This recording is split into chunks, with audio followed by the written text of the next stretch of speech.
हे बाबा धवळेश्वर महाप्रभो दीपं ज्योति परं ब्रह्म दीपं ज्योति जनार्दन दीपाहरत मे पापो पूजा दीप नमस्तते।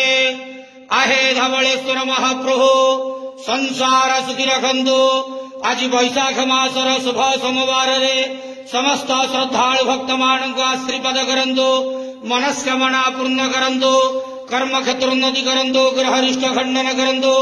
जगतर मंगल करंदु। विश्वर कल्याण करंदु। आपणकर नाम प्रकाश करंदु। सेवकर डाक श्रवण करंदु। समस्त ग्वावसा भक्त मानकर मनस्कामना पूर्ण करंदु। महाप्रभु धवळेश्वराय नमो नमः। संसार सुखी रखंदु आनंद के वार हरि बोलो।